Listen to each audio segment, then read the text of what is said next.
Well, here we are.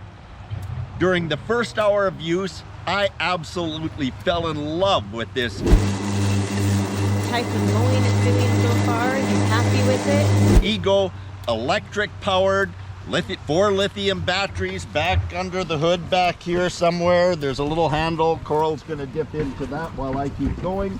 And there's so many pros. I'm 70 years old, and there's no general way to say it. That means old. And I'm embracing that. But here's the deal. If you had watched my video about my little Chinese mini excavator, you'll see that the machines are actually conspiring to kill me. I'll throw the link in down below. The subject of today's video came at me though with stealth and strategy. It's quiet, no gas, no oil changes, no oil filters, no V-belts to change out ever. So what could possibly go wrong? Well, here's the deal. You know, some people conclude that it's a good idea to raise a cute little bear cub or a cute little tiger cub and make a pet out of it, when really, down deep, they're born killers. That's how I would describe this unit here, and we'll jump right into why I've concluded that. Let's do it.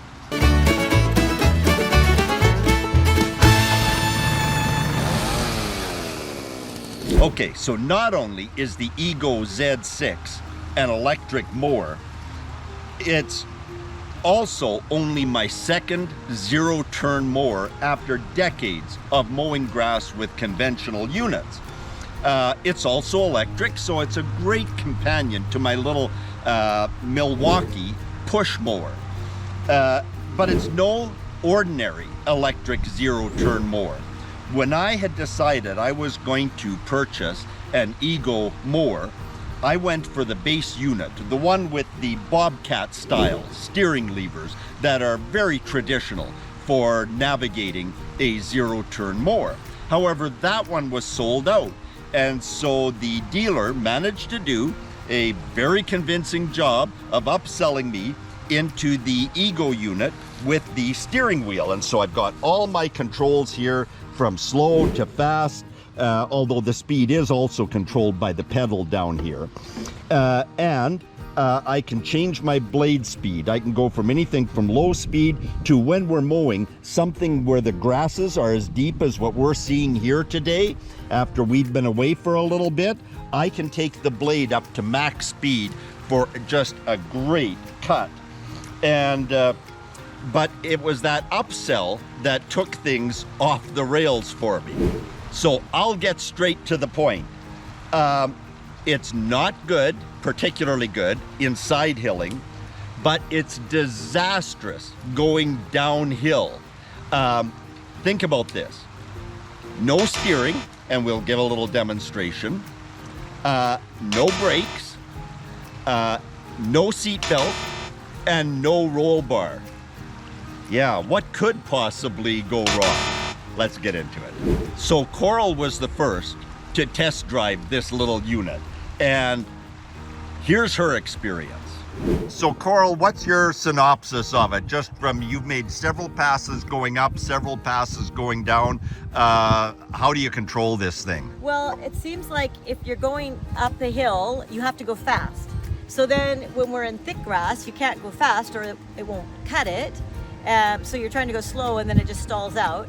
So you can't cut the thick grass unless you're coming down. Yeah, you end up doing little diggers like that. Down, you gotta go faster, you lose your steering. If you go slow or just coast down, you literally have no steering. So you've got to push the pedal.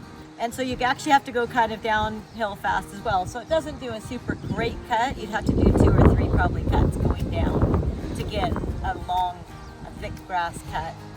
Yeah, and we're just cutting kind of a field area here. It's kind of like it's lawn, but it's field. And then you but mentioned also that you could lower the tire pressures in the back, and that might give us more traction going up the hill. It'll grab a little better, and it's, yeah, I mean, I think it'll be fine. But really, on a slope like this, so we've got about a 6-foot rise over a 20-foot distance, and so there's some steepness to it, but really you pretty much have to hand mow it if you wanted to get a good job. Like if this was actually a residential lawn. Yeah, or if you're going along a fence line, because over there I was going along the fence line and it did that. Then I just ran right into the fence line. I was trying to turn away and it just turned right into it.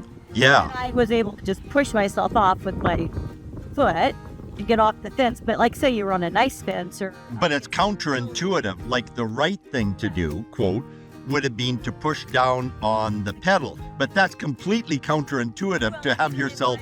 Push down on the pedal. I was already... The wheels had turned into the fence. Yeah. And I just ran into the fence. So I had to actually literally push off the fence, back up a little bit, and then turn it. Yeah. It was kind of... Yeah, you wouldn't want to do it along a fence line or along a building that you were worried about. I think you'd just run into it. Yeah, unless you're under power on the level. Yeah. I think under out here on the fields, it's probably fine, but it's not. I wouldn't say I'd rank it super fantastic at this point. We'll see how it goes. And you're down to what? I'm down to 38%. And you've been mowing for Maybe an hour. Yeah, for an hour, and you can see how deep it was from the previous section of this video. Okay, well, I try to get finished. I'll do my last 8%, and then I'll go charge it up. And now, here's my experience. Okay, so I came up to mow this little slope here yesterday, and we'll get a better shot of it from down below in a couple of minutes. And there's a little triangle of grass just down below where Coral is right now. And I went to cut that out. So I cut the one strip coming up, another one going down, and then I tried to aim for that triangle of grass. We have a little bit of a slope that way, and of course a slope down this way. Let's see if we can recreate this. Living dangerously. So first of all, I'm just going to inch my way down because there's no way to break this going down the slope. None that I've been able to figure out. So, and here I am turning hard right, and it's going left. And the only time it responds to the steering is when my foot is on the throttle. Foot off the throttle, so if I was going at a faster pace, I'd be laying on my side right now. We're going hard this way. It's gonna come around, come on, come on, come on. No, it doesn't even want to come around under modest power. There, it's finally coming around. And that's just truly, truly scary. Now I'm just gonna turn around down here and I'll show you this machine climbs well, it just doesn't descend well. Kind of the opposite of me when hills are involved.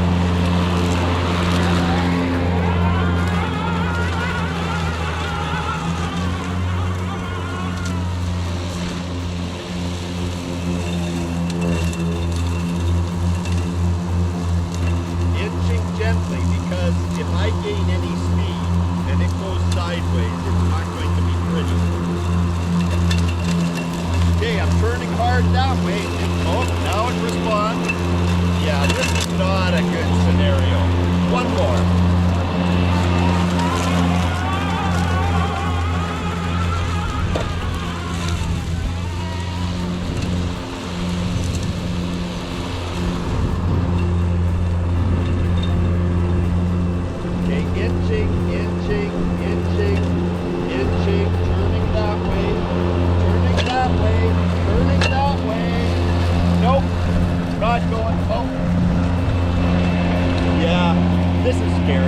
Okay, so I've just finished coming down this slope and I'm coming down to the bottom of my cut.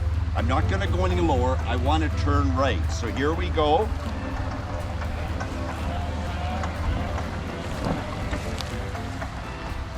It kind of struggles navigating around the edge. And the main thing is the steering isn't enormously responsive. I'm just going to back up and give it one more shot.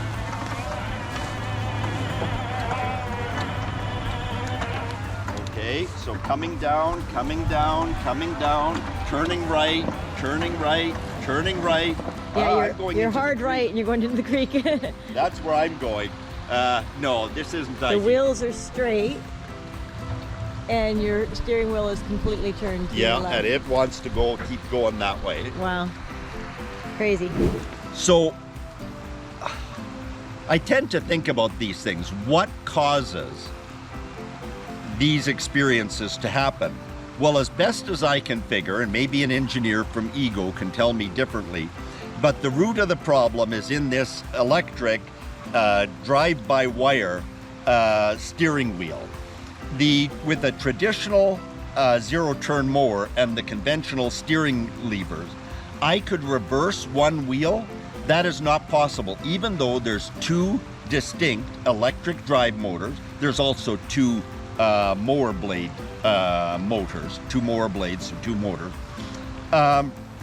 You're out of control going down a hill, where I would be reaching for a zero-turn lever to reverse one wheel or slow one wheel to steer me around. That's impossible. And that to me is a major, major design flaw. What do you think?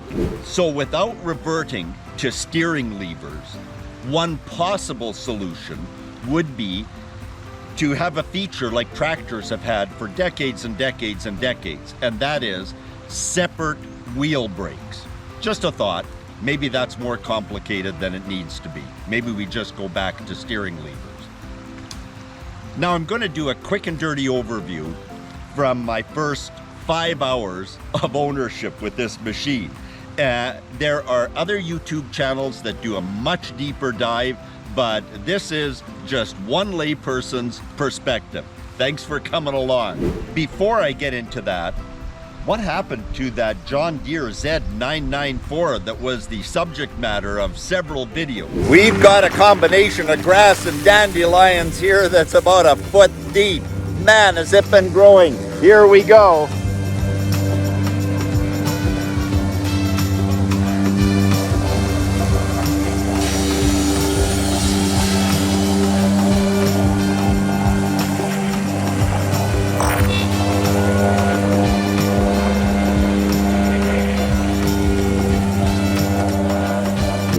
Well, when we took on this property, we had 6 or 7 acres that we had to knock down on a regular basis over the course of spring and summer.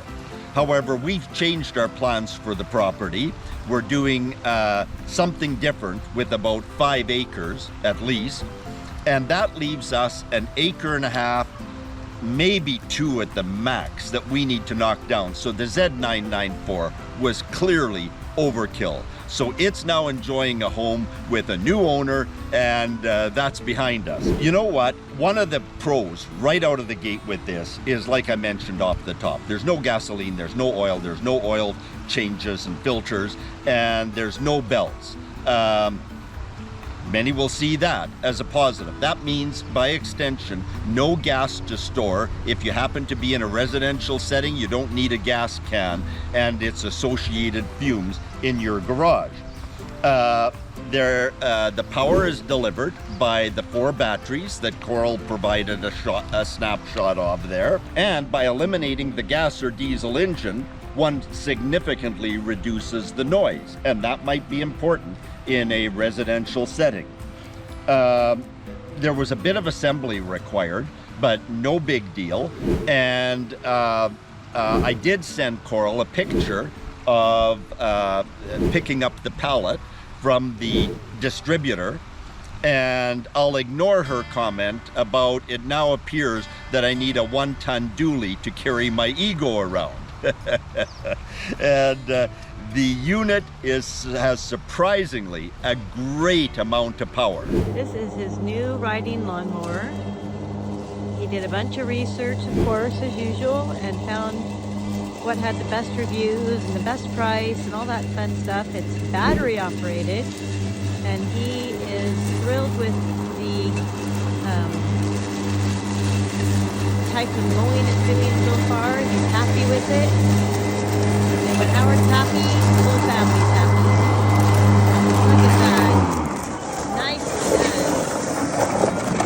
Oh, he's driving it like a race car. Holy smokes. Like Look at the nice mowing. There you have it. I forget what it's called. Ego or something like that. See if I can do what you did. Wait, what is it the other called? one. It's called an E.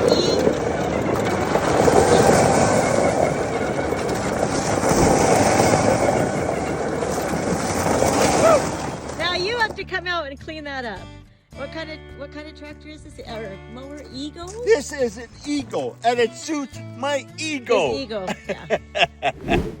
Okay, so this is too good not to capture. Look at this grass. You can tell the length of it there. I'm on this little Ego lawnmower. Yeah, we've got 80% battery left, 88%. I'm gonna crank the mower so you can see the indicators here. That's slow mower speed, up, up, up. And I've got my drive speed down. Not that that matters, because with the foot pedal down there, I can control the drive speed even if it was maxed out. It is full control. So I'm really not sure what the drive speed, the point of it is, because I can control everything with the pedal and just throw it in high. But that's not the main point of this little exercise. So we're turning the mower on. Easy to do. And there we go.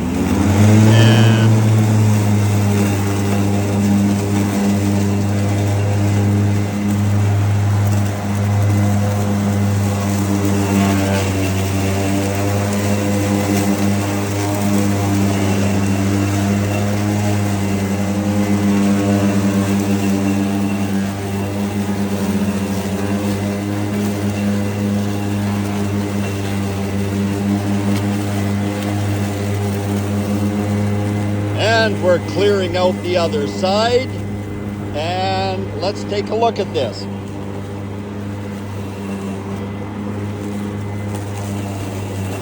Wow, nothing wrong with that given the length of the grass.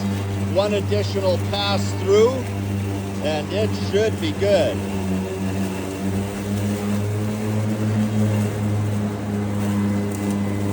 One last little bunch here. Okay, let's swing this around. There you have it. Okay, so I actually got this little Ego lawnmower stuck back here. I just mowed a level spot around the corner of one of the outbuildings here, and there's a little bit of a slope that picked that wheel off the ground. That should be no big deal. With the side levers, the traditional zero-turn steering, I had no problem getting a unit out of here, my former John Deere diesel-powered unit. This one, there's no amount of wheel turning here that can prevent all the power from going to that wheel, and that's not enough to pull it out. And why is it not enough to pull it out? Well, it needs to start by pulling that caster around straight, and it can't seem to do it. So this isn't a horrible situation. All I'm going to do is pick up the front end manually, get that caster straightened out, and I'll be out of here. But I don't think Coral Dawn would be impressed with that. And it's just a little bit of a downside that, as far as I can figure, is attributable to the rather novel steering mechanism for this electric zero-turn. Okay, let's get straight into some of the cons. The controls are slow and mushy. Some might even say lazy. Everything from a change of direction to starting the mower blade seems to be a delay. Back in the old days of computers, you'd have to sit there while the computer was thinking and processing, and this is very reminiscent of that experience. I'm used to pretty snappy controls with most of the equipment we've had around here, including the prior John Deere mower. The mower blade startup, again, is slow. It takes time for those motors to spin up to speed. 2 seconds is not a big deal, but when you're used to the responsiveness of a gas or diesel unit, it seems like a lifetime. One actually has to consciously sit there before engaging and going forward. Also, only slightly annoying, you cannot be traveling forward and then reach down and grab this red button and engage the mower blades. Not going to happen. You've got to come to a complete stop. You heard them start there now. They'll start, but only when the machine is at an absolute standstill. One of the big cons for me is my concern about battery life between charges. I needed to do a heavy cut after we got back from being away, and so I was cutting grasses that were over 6 inches tall, often over 12 inches tall, some even 20 inches tall. And so that takes a fair amount of energy, and so I got 50 minutes, and then I had to put this back on the mower. So what I needed to do, or back on the charger, sorry, what I needed to do about a 2-hour and 40-minute cut job was cut for 50 minutes, that's 50, charge for 2.5 hours, cut for 45 or 50 minutes, charge for 2.5 hours, and then do the last cut. And so that can really interrupt the flow of one's day. Maybe that's not a big deal, and one can plan around it. So maybe not actually a con, just a consideration. Number 4, I'm concerned about operating costs. While there's no cost to gasoline, oil, and oil filters and so on, how long will these batteries last? Now, the manufacturer brags 5 years. I'm reading online comments now that are saying people are having to replace them after 3 years. So let's do the math on this. These 4 batteries back here, 4 of them, cost $750 Canadian a piece. So you're talking high 400 in US dollars. And so back to Canadian dollars, I'm going to have to spend $3,000. Let's take the manufacturer at their word and say I do my maintenance, battery maintenance, absolutely properly and correctly, and there's a whole process for that outlined in the manual, including leaving them stored with between 30 and 50% remaining when storing for longer periods of time, not letting them freeze, all of that stuff. But factoring in maximum battery life, that's $3,000 over 5 years.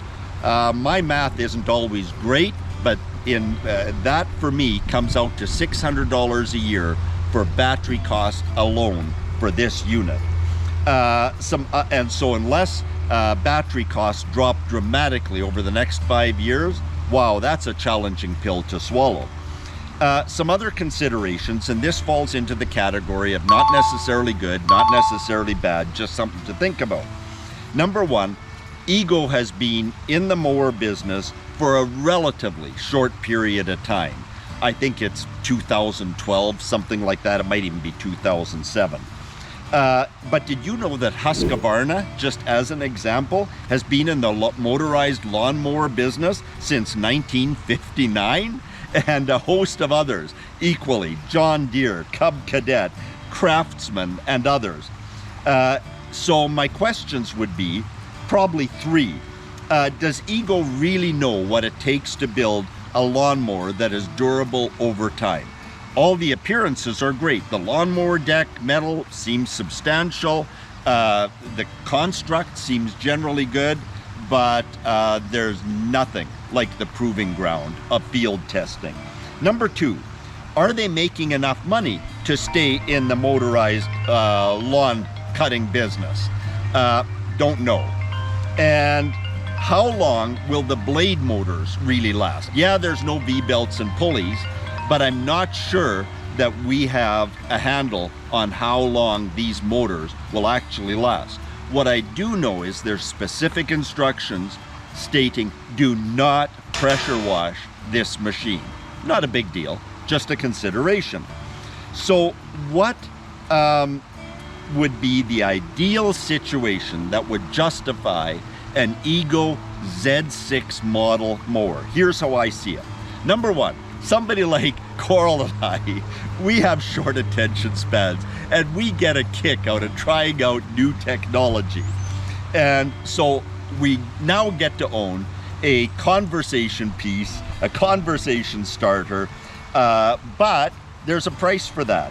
I could have an equally robust and effective gas unit for 25 to 30% of the cost.